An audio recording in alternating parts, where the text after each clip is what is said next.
Bismillahirrahmanirrahim. Assalamualaikum warahmatullahi wabarakatuh. Innal hamdalillah nahmaduhu wa nasta'inuhu wa nastaghfiruh wa natubu ilaihi wa na'udzu billahi min shururi anfusina wa min sayyiati a'malina. May yahdihillahu fala mudhillalah wa may yudlil fala hadiyalah. Wa asyhadu an la ilaha illallah wahdahu la syarikalah wa asyhadu anna Muhammadan abduhu wa rasuluh salawatu rabbih wa salamu alaihi wa ala alihi wa ashabihi wa man tabi'ahum bi ihsanin ila yaumil qiyamah. Amma ba'd. Ma'asyiral muslimin wal muslimat, a'azzani Allah wa iyyakum.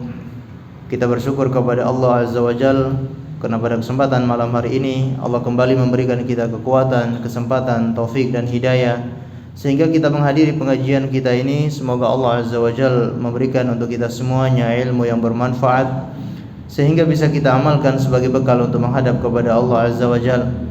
Salawat dan taslim semoga selalu tersampaikan kepada junjungan kita Nabi besar Muhammad sallallahu alaihi wasallam, kepada seluruh keluarganya, para sahabatnya dan umatnya yang setia mengikuti tuntunannya sampai hari kiamat. Ma'asyiral muslimin wal muslimat, azani Allah wa iyyakum. Seperti biasanya kita lanjutkan pengajian rutin di setiap hari Selasa membahas kitab Ahkamul Janaiz yang ditulis oleh Syekh Nasiruddin Al-Albani rahimahullahu taala. Sebelum kita melanjutkan pembahasan kita, maka mari sama-sama kita saling menasihati dan saling memberikan peringatan karena itu sangat bermanfaat untuk orang-orang yang beriman. Di antara wasiat dan nasihat yang selalu kita sampaikan adalah terus istiqomah untuk belajar agama, terus menuntut ilmu agama, hadir di dalam majelis ilmu ini. Karena majelis ilmu adalah tempat diturunkannya keberkahan, tempat dibagi-bagikannya rahmat Allah, tempat di mana malaikat berkumpul untuk meliputi dan untuk menjaga orang-orang yang hadir di majelis ilmu tersebut. Allah Subhanahu wa taala bahkan memiliki malaikat-malaikat khusus, pasukan-pasukan khusus yang bertugas untuk mencari majelis-majelis ilmu. Wa inna lillahi malakun. Sesungguhnya bagi Allah Subhanahu wa taala memiliki para malaikat, yaitu sayyarun, mereka yang keliling-keliling, berkeliling-keliling untuk mencari majelis ilmu. Ketika mendapati majelis ilmu, mereka akan hadir di tempat tersebut, lalu mendoakan untuk orang-orang yang hadir, mendoakan keberkahan, mendoakan ampunan, mendoakan rahmat. Bahkan mereka melaporkan kepada Allah ada orang-orang yang hadir namun niat mereka tidak untuk belajar. Mereka kebetulan saja duduk, mungkin karena terjebak hujan atau karena dia menunggu temannya.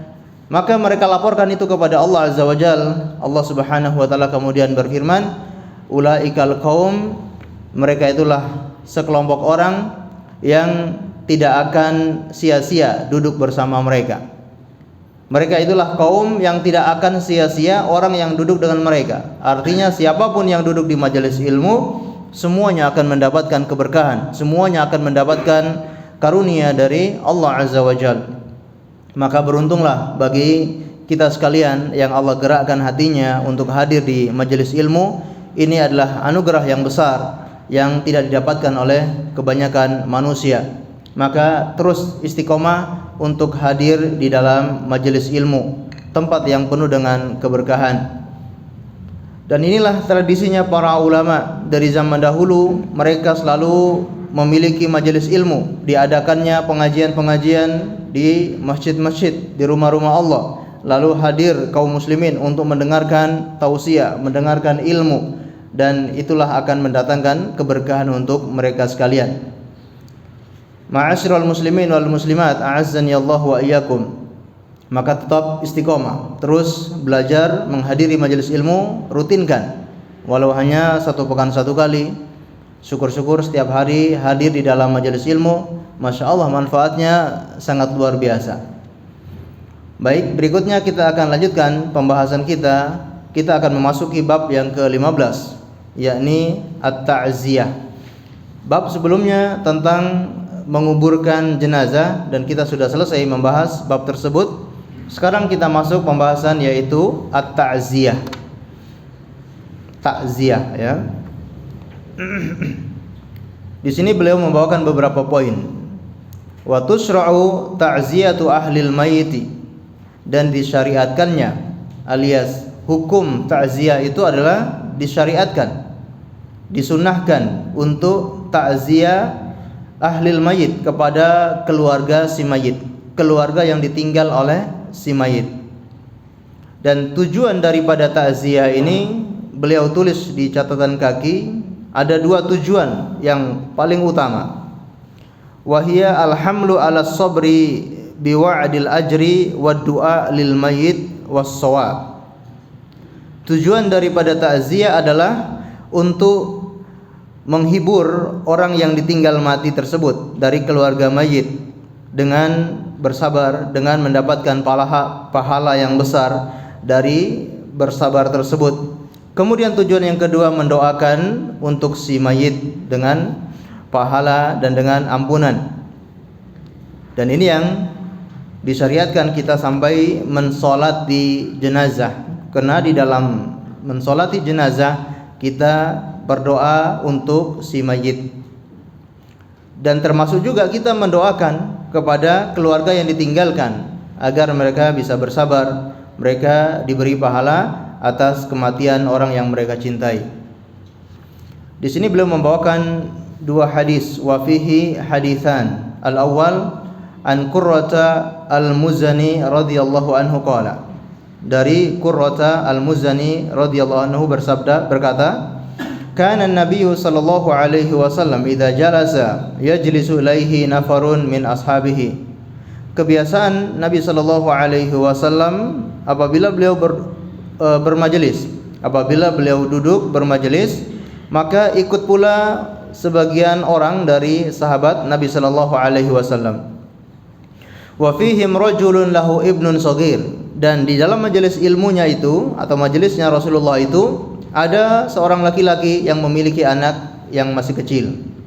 Ya'tihi min khalfi dhahrihi fayuq'iduhu baina yadayhi. Anak kecil ini datang dari arah belakang laki-laki ini, kemudian si ayahnya ini mendudukkan anak itu di depannya.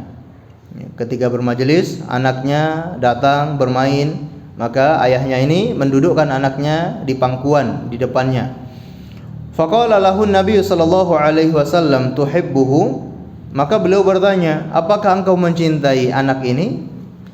Faqala ya Rasulullah, ya ahabbakallah kama uhibbuhu. Wahai Rasulullah, semoga Allah mencintaimu sebagaimana aku mencintai anak ini. Tidak, bagaimana mungkin seorang ayah tidak mencintai anaknya? Tentu dia sangat mencintai anak tersebut. Fahalaka, namun anak ini ternyata meninggal dunia. Famtana ar-rajulu ayyahdura al-halaqah, maka membuat orang ini tidak hadir di majelisnya Rasulullah sallallahu alaihi wasallam. Li dzikri ibnihi, karena dia masih bersedih dengan anaknya tersebut. Fahazina alai, dia pun sangat sedih. Fa faqadahu an-nabiy sallallahu alaihi wasallam faqala ma li la ara fulanan, maka beliau merasa kehilangan orang ini. Beliau pun bertanya, aku tidak melihat si fulan. Ini Masya Allah ya, Rasulullah seorang guru yang sangat luar biasa. Beliau ketika kehilangan muridnya, beliau akan bertanya, kemana si fulan, kemana si fulan ya. Tapi guru sekarang ini, muridnya mau hadir atau enggak terserah gitu ya. Harusnya seorang guru faham dan mengerti, tahu ya murid-muridnya kenapa dia tidak hadir dan seterusnya. Aku tidak melihat si fulan. Faqalu ya Rasulullah, ya bunayyahu alladhi ra'aitahu halak. Wahai Rasulullah, anaknya yang pernah engkau lihat itu telah meninggal dunia. Falaqahu an-nabiy sallallahu alaihi wasallam fasalahu an bunayy, maka Rasulullah menemuinya dan bertanya tentang anaknya tersebut.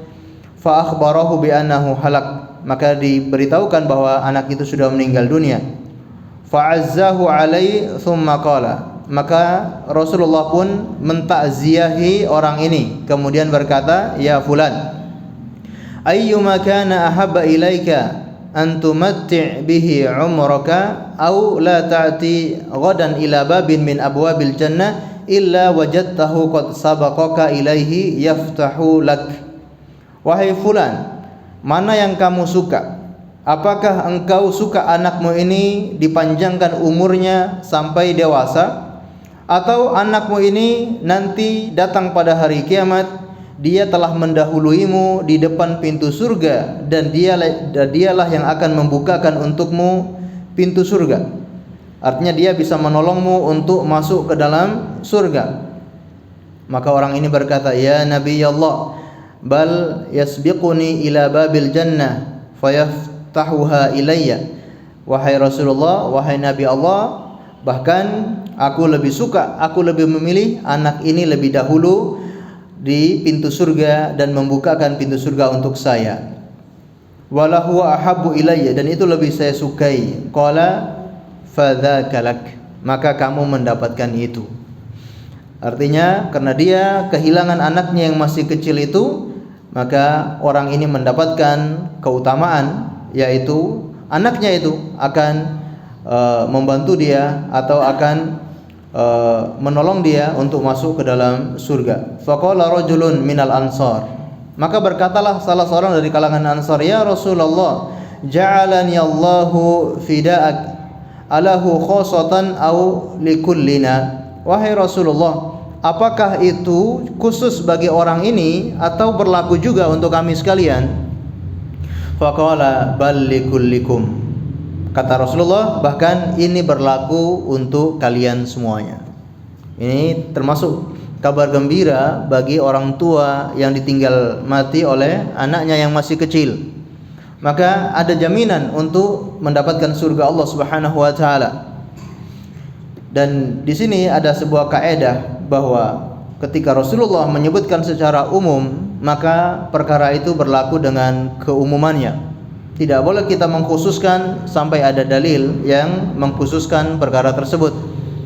Contohnya seperti perkataan Rasulullah ini, yaitu anaknya yang meninggal dunia akan menolongnya, akan membukakan untuknya pintu surga.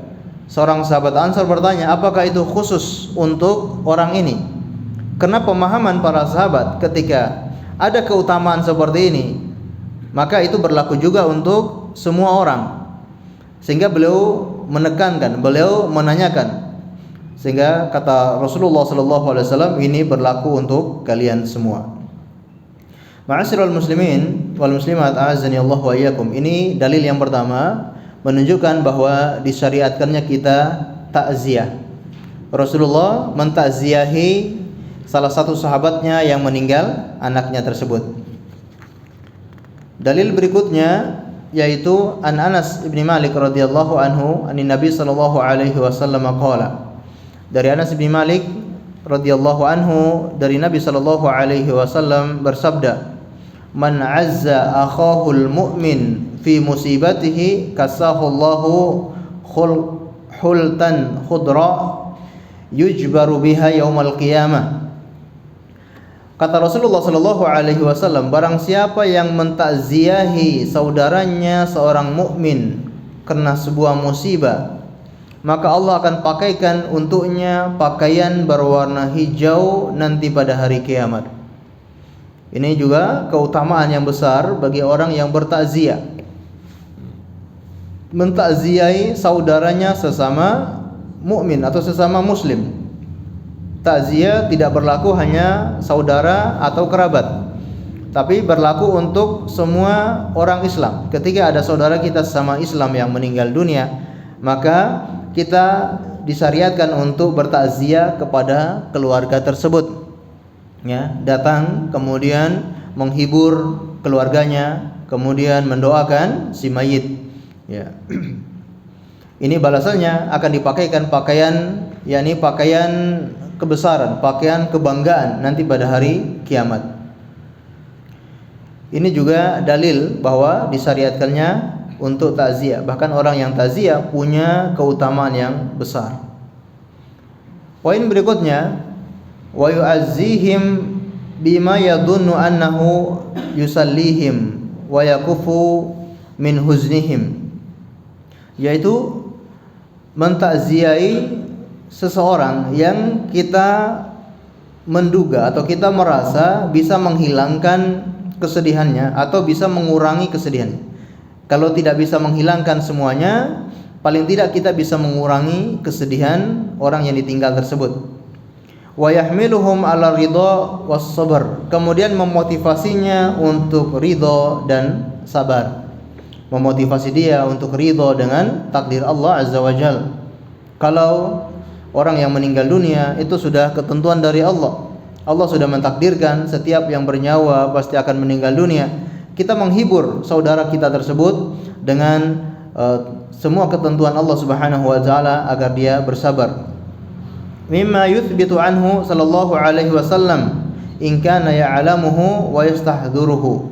Jika atau dia menggunakan doa-doa yang diajarkan oleh Rasulullah kalau dia hafal.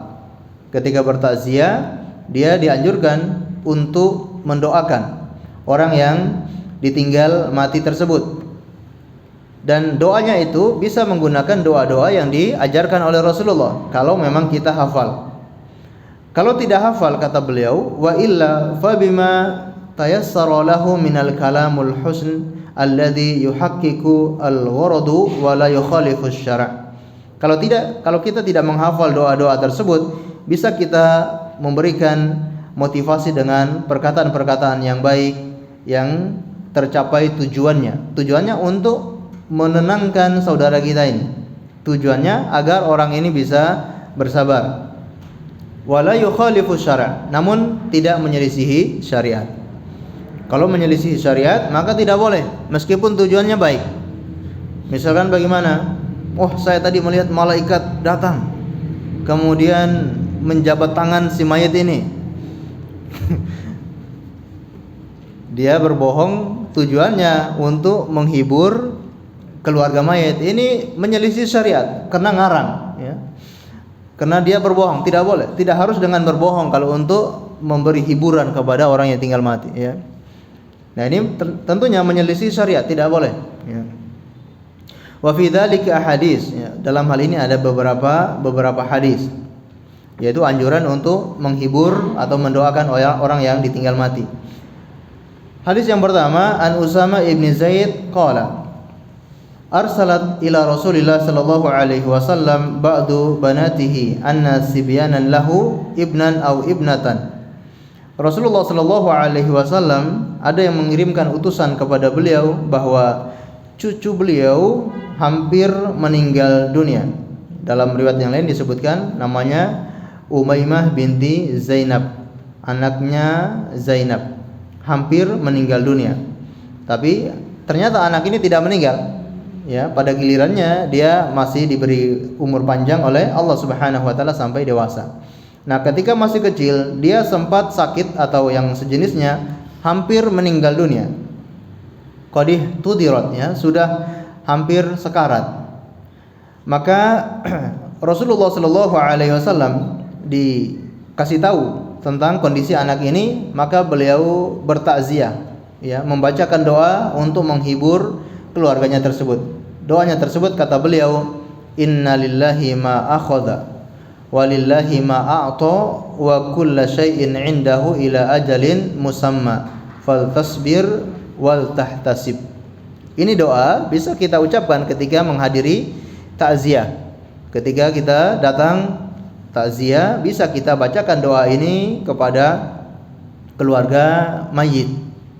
Dan bila perlu kita baca dengan artinya agar keluarga mayit juga tahu apa kandungan dari doa tersebut. Innalillahi ma akhadha, sesungguhnya milik Allah apa yang Allah ambil. Walillahi ma a'ta, dan bagi Allah lah segala pemberian. Wa kullu syai'in 'indahu ila ajalin musamma, dan segala sesuatu di sisi Allah itu sudah ada waktunya yang ditentukan. Fal tasbir, maka bersabarlah, wal tahtasib, dan ambillah pahala dari musibah tersebut. Ini doa yang sangat bagus, ya. Ketika kita hibur orang yang ditinggal mati bahwa sesungguhnya yang Allah ambil itu hanyalah titipan. Semua yang kita miliki ini adalah dari Allah Subhanahu wa taala, milik Allah, dan Allah akan ambil kembali. Walillahi ma a'ta, dan semua itu pemberian dari Allah. Nyawa, harta, apapun yang kita miliki ini semua adalah pemberian dari Allah. Dan segala sesuatu yang kita miliki itu pasti punya waktunya. Apa yang Allah titipkan itu ada waktunya. Suatu saat akan diambil kembali oleh Allah Azza wa Jalla. Apakah diambil dengan kondisi senang atau diambil dengan cara di saat kita sedang susah. Ini semua terserah Allah Subhanahu wa taala mau mengambilnya kapanpun. Maka fal tasbir, bersabarlah dan raihlah pahala dari musibah tersebut. Allahu a'lam bishawab. Ini menjadi dalil bahwasanya disunahkan untuk mendoakan orang yang ditinggal mati tersebut. Dalil yang kedua, an Buraidah ibni Al-Hasib berkata, kana Rasulullah sallallahu alaihi wasallam yata'ahadul ansar wa ya'uduhum wa yas'alu anhum. Bahwasanya Nabi sallallahu alaihi wasallam ya selalu mengunjungi orang-orang Ansar.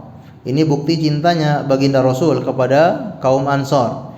Rasul sangat mencintai kaum Ansar. Beliau punya waktu khusus untuk selalu mengunjungi kaum Ansar. Kemudian menanyakan tentang mereka, menanyakan keadaan kaum Ansar. Fabalaghahu an imra'atin minal ansar matat ibnuha wa laysa laha ghairuha. Sampailah berita kepada Rasulullah bahwa ada seorang wanita dari kalangan Ansar, anaknya meninggal dunia dan wanita ini tidak punya anak lagi. Anak satu-satunya semata wayang meninggal dunia. Wa annaha hazinat alaihi jaz'an syadidan. Dan sampai ke telinga Rasulullah bahwa wanita ini sangat sedih sekali karena kehilangan anak satu-satunya itu. Fa'atahan Nabiyyu sallallahu alaihi wasallam wa ma'ahu ashabuhu. Maka datanglah Rasulullah dan diikuti juga oleh para sahabatnya. Falamma balagha babal mar'ati qila lil mar'ah inna Nabiyya sallallahu alaihi wasallam yuridu ayyadkhul. Begitu sampai di depan rumah wanita ini, mereka berkata kepada si wanita, sesungguhnya Nabi sallallahu alaihi wasallam ingin masuk menemui Anda. Yu'azziha, dia ingin bertakziah kepada Anda. Fadakhala Rasulullah sallallahu alaihi wasallam faqala. Beliau pun masuk ke dalam rumah kemudian berkata kepada wanita ini, amma innahu balagani annaki jazi'ti ala ibnaki. Sesungguhnya saya mendengar berita bahwa engkau telah sangat berduka atas kepergian anakmu. Fa amaraha bi taqwallahi wa bis sabri. Maka Rasulullah perintahkan wanita ini untuk terus bertakwa kepada Allah dan terus bersabar. Faqalat ya Rasulullah. Lalu wanita ini berkata, wahai Rasulullah, mali la ajza' wa inni imra'atun raqubun la aladu. Wahai Rasulullah, bagaimana aku ini tidak bersedih? Sesungguhnya saya ini seorang wanita yang setiap kali anak saya lahir selalu meninggal. Kalau punya anak selalu meninggal, punya anak selalu meninggal. Dan yang hidup cuma satu ini, itu pun akhirnya meninggal juga. Ya, jadi tiap kali lahir meninggal, tiap kali lahir meninggal. Nah, satu orang ini berhasil bisa hidup, namun ketika sudah lahir, sudah hidup juga meninggal dunia. Walam yakun li ghairuhu, dan aku tidak punya anak lagi selain anak ini. Faqala Rasulullah sallallahu alaihi wasallam, beliau pun bersabda, ar-ruqub alladhi yabqa waladuha. Orang yang anaknya selalu meninggal itu sejatinya anaknya itu tetap ada. Jadi orang yang anaknya meninggal bukan berarti orang yang enggak punya anak. Orang yang anaknya selalu meninggal justru dialah orang yang punya anak. Ini dibalik oleh Rasulullah SAW. Kalau kita memandang orang yang anaknya selalu meninggal berarti enggak punya anak. Tapi Rasulullah lain cara pandangnya. Orang yang anaknya selalu meninggal itulah orang yang punya anak sebenarnya. Kenapa? Kita yang punya anak yang sudah hidup, yang tidak meninggal, bisa jadi belum tentu bermanfaat untuk kita. Tidak semua anak yang hidup besar, kita besarkan, kita rawat sampai dewasa, belum tentu bermanfaat untuk orang tuanya. Bisa jadi anak itu malah membahayakan bagi orang tuanya, menyebabkan orang tuanya kufur, menyebabkan orang tuanya durhaka, ataupun yang lainnya. Kita tahu kisah Nabi Musa dan juga Nabi Khidir, bagaimana Nabi Khidir membunuh seorang anak, yang mana ditanyakan oleh Nabi Musa, karena anak ini kalau besar akan menyebabkan orang tuanya celaka, maka lebih baik dibunuh sejak kecil. Jadi tidak ada jaminan. Namun yang ada jaminan apa? Ketika anaknya masih kecil meninggal, pasti dapat keuntungan, pasti dapat manfaat. Inilah maksud perkataan Nabi sallallahu alaihi wasallam. Sesungguhnya orang yang tidak punya anak atau anaknya yang mati itulah sejatinya dialah orang yang punya anak. Tsumma qala ma min imri'in aw imra'atin muslimatin yamutu laha thalathatu auladin. Tidaklah seorang muslim atau seorang muslimah, laki-laki maupun perempuan, yang mana anaknya 3 orang meninggal dunia, yahtasibuhum, lalu dia bersabar atas kepergian anak-anaknya itu, illa adakhalahullahu bihimul jannah, kecuali Allah akan masukkan mereka semua ke dalam surga. Anak-anaknya juga dimasukkan ke dalam surga, sekaligus orang tuanya dimasukkan ke dalam surga. Masya Allah, ini kabar gembira bagi orang tua yang mengharapkan seorang anaknya sudah lahir namun meninggal dunia waktu masih kecil. Ini dapat jaminan untuk masuk surga. Wa qala Umar wa huwa an yamini Nabi sallallahu alaihi wasallam bi abi anta wa ummi wa ithnain qala wa ithnain. Berkata Umar bin Khattab di samping kanannya Rasulullah, wahai Rasulullah, bagaimana kalau 2 orang? Karena tadi beliau mengatakan 3 orang yang meninggal. Umar berkata, kalau 2 orang bagaimana? Beliau bersabda, wathnain. Begitupun 2 orang juga akan masuk surga. Dan sudah kita bahas di pertemuan yang lalu, meskipun 1 orang, ya, meskipun anaknya cuma 1 orang, dia juga akan mendapatkan keutamaan masuk surga. Atau sebagai hadis yang sudah kita bacakan tadi barusan, ya, anaknya meninggal, lalu anaknya itu lebih dahulu di depan pintu surga dan membukakan pintu surga untuk orang tuanya. Padahal anaknya cuma berapa?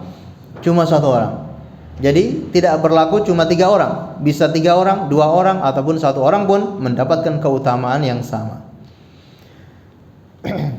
Baik, ini dalil Rasulullah SAW menghibur, memberikan takziah kepada keluarga yang tinggal mati. Berikutnya poin yang ketiga. Maksudnya dalil yang ketiga. Qaulu sallallahu alaihi wasallam hinama dakhala ala ummi Salamah radhiyallahu anha aqiba mauti Abi Salamah.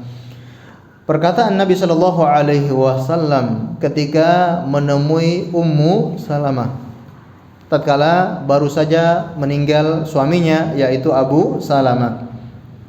Apa doa Rasulullah? Allahumma ighfir li Abi Salamah, ya Allah ampunilah untuk Abi Salamah, warfa' darajatahu fil mahdiyin, dan angkatlah derajatnya bersama orang-orang yang mendapatkan petunjuk, wakhlufhu fi aqibihi fil ghabirin, dan gantikan, ya, orang-orang yang ditinggalnya dengan orang-orang yang baik. Waghfir lana walahu ya rabbal alamin, ampunilah kami dan juga dia, ya Allah Rabbul Alamin. Waftah lahu fi qabrihi, dan bukakanlah untuknya kuburannya, wa nawwir lahu fihi, dan berilah cahaya di dalam kuburannya. Ini termasuk doa juga dianjurkan ketika kita bertakziah. Dalil yang keempat, qaulu sallallahu alaihi wasallam fi ta'ziyatihi Abdullah ibni Ja'far fi abihi. Takziahnya Rasulullah sallallahu alaihi wasallam kepada Abdullah bin Ja'far ketika bapaknya meninggal dunia. Allahumma akhluf Ja'faran fi ahlihi wa barik li Abdillah fi safqati yaminihi. Ya Allah, gantikan, ya, untuk keluarga Ja'far, atau gantikan dengan yang lebih baik. Gantikan untuk keluarga Ja'far dengan yang lebih baik.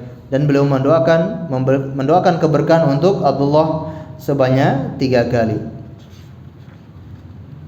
Ini adalah anjuran untuk takziah, mendoakan orang yang ditinggal pergi oleh orang yang dia cintai.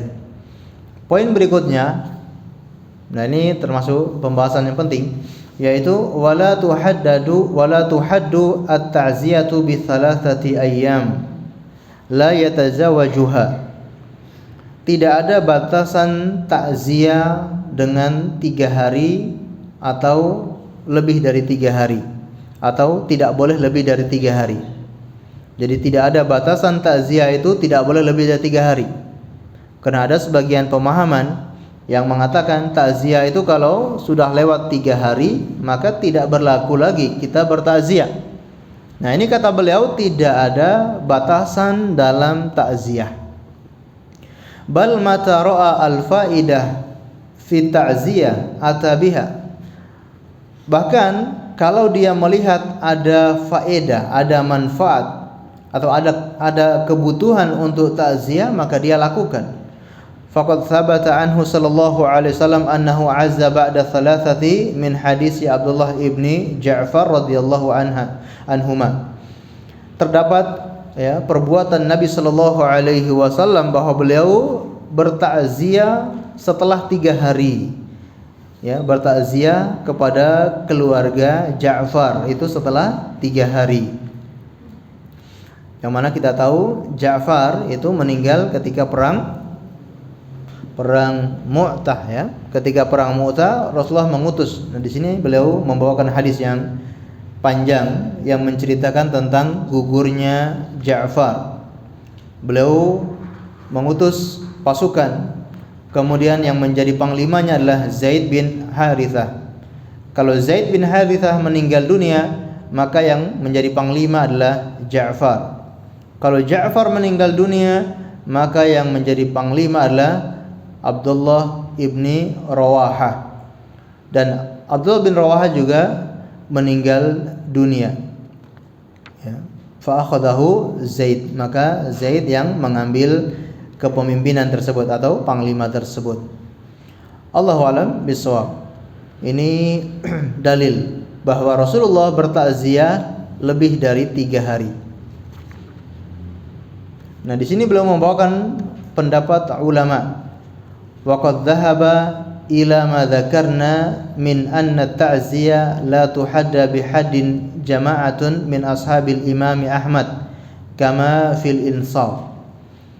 Terdapat pendapat ulama sebagaimana yang kita sebutkan tadi bahwa takziah tidak ada batasan waktunya atau harinya. Itu sebagaimana pendapat sekelompok dari ashabu Imam Ahmad, pengikutnya madhab Imam Ahmad bin Hanbal, sebagaimana dinukilkan dalam kitab Al-Insaf karangan Al-Mardawi. Kitab Al-Insaf karangannya Al-Mardawi. Wa huwa wa wajhun minal madhab asy-Syafi'i, dan juga sebagian pendapat dari madhab asy-Syafi'i. Baik, kita coba bacakan perbedaan para ulama masalah takziah ini, apakah harus di bawah 3 hari, kalau di atas 3 hari tidak boleh takziah lagi, atau tidak ada batasan waktu untuk takziah ini. Di dalam Mawsu'ah al-Fiqhiyah, ensiklopedia fikih Islam, disebutkan ikhtalafa ahlul ilmi fi akhir waktu takziah ala qaulain. Para ulama berbeda pendapat tentang waktu terakhir takziah. Waktu paling akhir takziah menjadi 2 pendapat. Pendapat yang pertama, waktu takziah min hinil mauti ila hinid dafni. Waktu takziah itu berlaku sejak dia meninggal, si mayit meninggal, sampai selesai dikuburkan. Wa ba'da dafni ila 3 ayyam, atau setelah dia dikuburkan sampai 3 hari. Wa hadza bittifaqil madzahib al-fiqhiyah al-arba', dan ini kesepakatan ulama 4 mazhab, Hanafiyah, Malikiyah, Syafi'iyah dan Hanabilah. Ya, ini sepakat kalau ini disyariatkan sampai 3 hari. Dalilnya apa? Maksud daripada takziah adalah untuk memberikan ketenangan atau untuk menghibur orang yang ditinggal mati tersebut. Dan secara umum orang yang bersedih itu tidak lebih dari 3 hari. Ya, secara umum orang itu sedihnya batas-batasnya paling polnya itu 3 hari. Dan juga didukung oleh hadis dari Nabi sallallahu alaihi wasallam yang melarang seorang wanita untuk sedih di atas 3 hari. La yahillu li imri'in tu'minu billahi wal yaumil akhir. Tidak dihalalkan bagi seorang wanita yang beriman kepada Allah dan hari akhir untuk bersedih atas kepergian orang yang dia cintai, ala mayitin fauqa thalathati ayyam, di atas 3 hari. Illa ala zaujiha, kecuali kepergian suaminya, ya, maka dia boleh bersedih arba'ati ashhurin wa asyara, ya, bersedih dalam hal menampakkan kesedihan seperti tidak berdandan atau dia tidak menggunakan wangi-wangian dan seterusnya, ya. Dia menampakkan kesedihan, ya, tidak terurus seperti itu, ya. Tidak boleh wanita tidak terurus, ya, ketika kepergian orang yang meninggal dunia, ya, melebihi 3 hari kecuali kepergian suaminya. Kalau suaminya yang meninggal dunia, boleh bagi wanita itu tidak terurus, ya, mungkin nggak mandi selama 40 hari bahkan 4 bulan, ya, tidak terurus, ya, kalau ada seperti itu, ya, atau tidak. Dan ini termasuk larangan secara khusus wanita untuk berdandan selama masa iddah kematian suaminya. Tapi kalau mandi nggak masalah, ya, mandi tidak masalah, sampo rambut tidak masalah. Yang dilarang itu kalau pakai wangi-wangian, berdandan, pakai bedak-bedak dan seterusnya. Nah, ini menjadi patokan bagi pendapat yang pertama bahwa takziah itu pada umumnya adalah 3 hari, maka jangan lewat dari 3 hari. Pendapat yang kedua, anna ta'ziyah laisa li akhiriha waqtun muhaddadun. Sesungguhnya ta'ziyah itu tidak ada batasan waktu tertentu. Wa huwa wajhun lisyafi'i. Ini sebagian pendapat dari kalangan Syafi'i dan juga qaulun li ba'dil Hanabilah, perkataan sebagian Hanabilah, wa qaulun Ibnu Taimiyah, dan ini pendapatnya Imam Ibnu Taimiyah, wa Ibnu Baz, Syekh bin Baz, wa Ibnu Utsaimin, Syekh Utsaimin, wa Syekh Al-Albani rahimahullahu ta'ala. Baik, ini pendapat yang kedua, tidak ada batasan waktu, dan ini yang dipilih oleh Syekh Al-Albani dalam bukunya ini. Dan di sini beliau membawakan pendapat ulama dari Asy-Syafi'i, ya. Qalu li'anna al-ghardu ad-du'a wal hamlu 'ala sabri wan nahyu 'anil jazr. Karena tujuan daripada takziah itu adalah untuk memotivasi agar mereka bisa bersabar dan bisa menghadapi musibah tersebut. Wa dzalika yahsul ma'a tawiliz zaman, dan ini bisa terjadi meskipun waktunya panjang, waktunya lama. Bisa lebih dari 3 hari. Hakahu Imamu Al-Haramain, ya, Imam Al-Juwaini, wa bihi qata'a Abu Al-Abbas Ibnu Al-Qas min a'immatihim, dan ini termasuk yang dipilih oleh sebagian ulama Asy-Syafi'i seperti Imam Al-Haramain Al-Juwaini atau juga Abu Al-Abbas Ibnu Al-Qas. Wa in ankara alaihi ba'duhum, meskipun sebagian ulama Asy-Syafi'i mengingkari hal tersebut.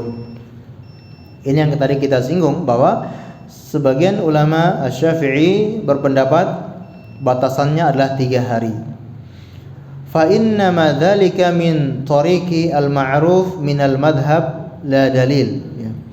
Namun itu semua adalah perkataan madhab atau perkataan dalam madhab yang ma'ruf dan tidak berdasarkan dalil, ya. Ini juga yang dijelaskan oleh Imam An-Nawawi dalam Al-Majmu' Syarh Al-Muhadzab. Sebelum kita lanjutkan, mungkin sudah masuk waktu Isya, kita dengarkan azan terlebih dahulu.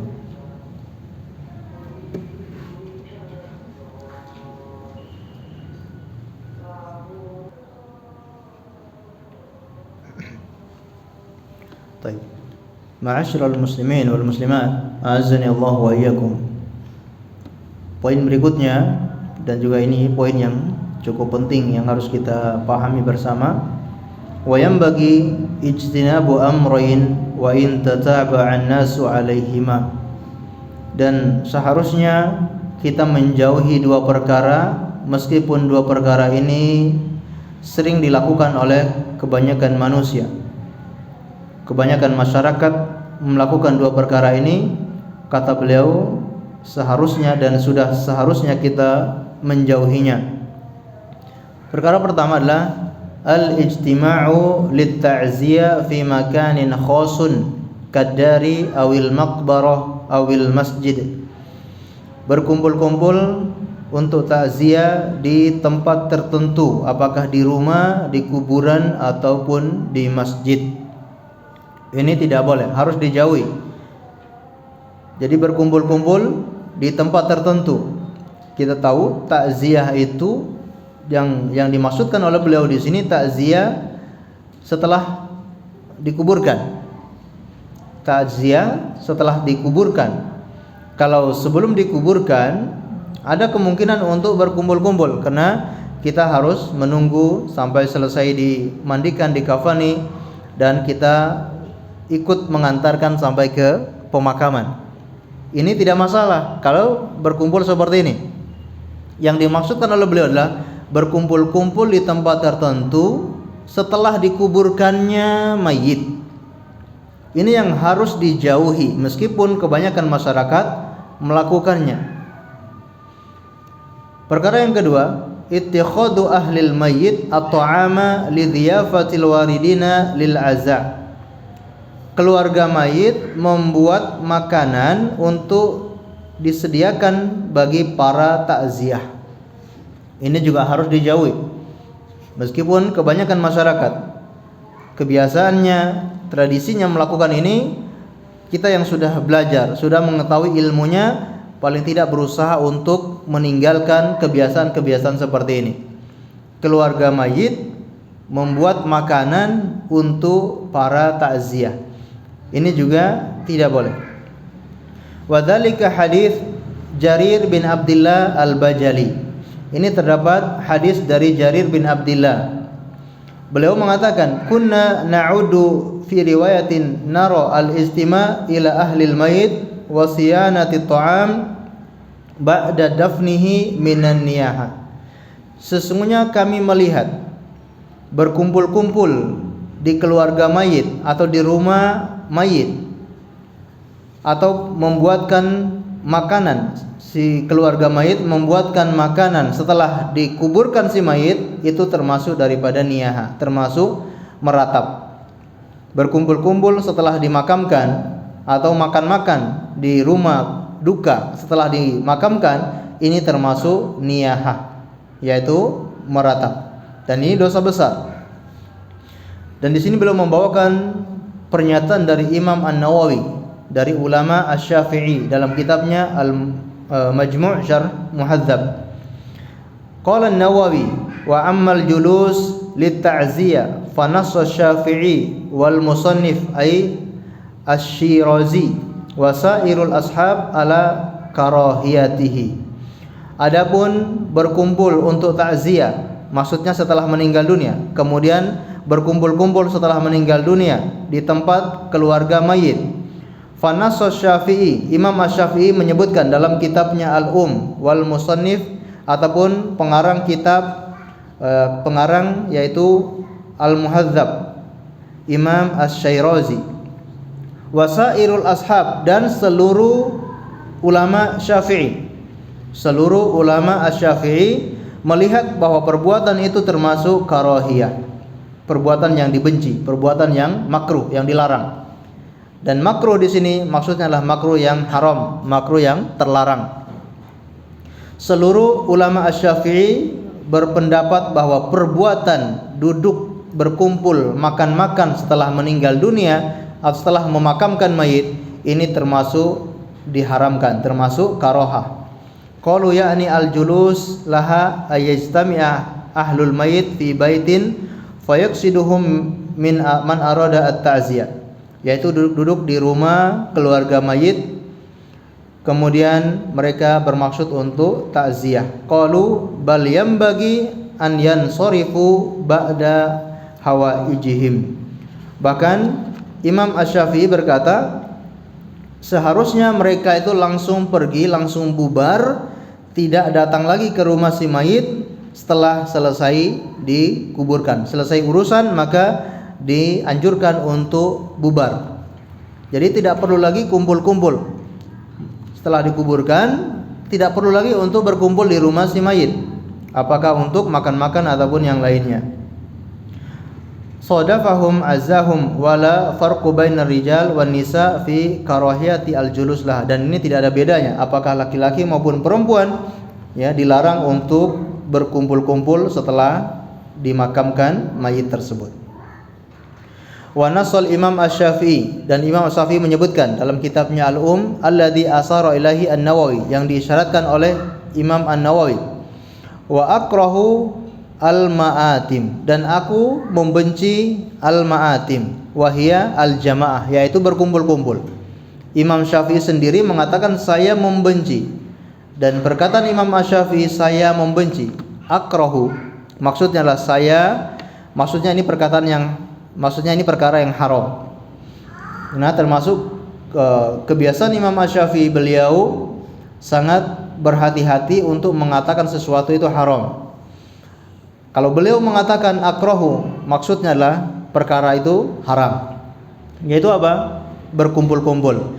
Wa in lam yakun lahum buka, meskipun di situ tidak ada tangisan. Berkumpul-kumpul setelah menguburkan mayit, kata Imam Asy-Syafi'i, beliau membenci itu. Beliau menilai itu haram meskipun di situ tidak ada tangisan. Wa in dzalika yujaddidu al-huzn, karena itu akan memperbarui kesedihan, akan menambah kesedihan. Wa yukallifu al-mu'nah, dan itu akan membebankan kepada keluarga mayit.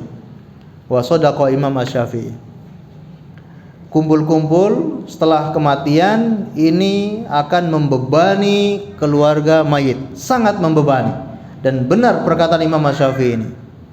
Ya, masyarakat yang kebiasaannya melakukan kumpul-kumpul setelah kematian, ya, padahal mereka sangat terbebani, namun karena ini sudah kebiasaan di masyarakat, mau tidak mau mereka harus lakukan itu. Padahal mereka sendiri sangat kesulitan, bahkan ada yang sampai berhutang, bahkan ada yang sampai cari sumbangan, ya, untuk tahlilan orang tuanya. Ini berarti mereka sangat membebani keluarga. Ma'ama madha fihi minal athar, ya.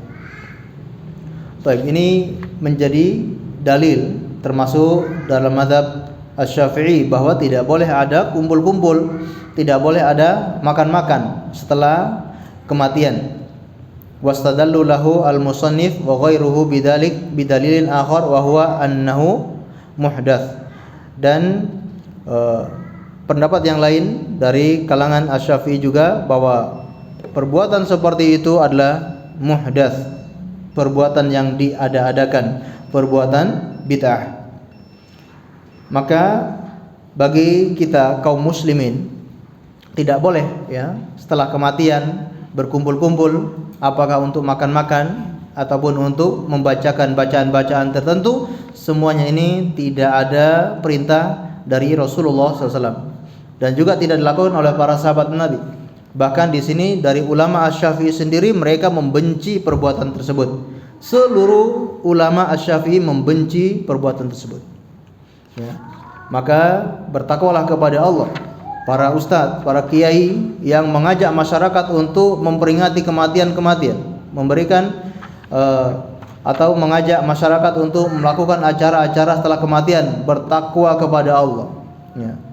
Semuanya akan dimintai pertanggungjawaban di hadapan Allah Subhanahu wa taala. Masyarakat yang sangat keberatan, terbebani untuk acara-acara seperti itu, semuanya akan dimintai pertanggungjawaban di hadapan Allah Subhanahu wa taala. Maka sampaikanlah kebenaran, ya, kepada masyarakat. Jangan kita mengikuti kemauan masyarakat atau kebiasaan yang ada di masyarakat. Ini yang dinasihatkan oleh Syekh Al-Albani rahimahullahu taala. Mungkin kita juga sampai di sini, akan kita lanjutkan di pertemuan akan datang insyaallah. Mungkin sebelum kita akhiri, kalau ada yang ditanyakan, kami persilakan.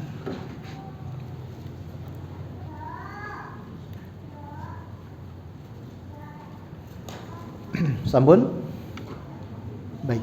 Kita akhiri dengan membaca doa kafaratul majlis. Subhanakallahumma bihamdika asyhadu an la ilaha illa anta astaghfiruka wa atubu ilaik. Wa sallallahu ala nabiyyina Muhammad wa ala alihi washabihi wasallam. Assalamualaikum warahmatullahi wabarakatuh.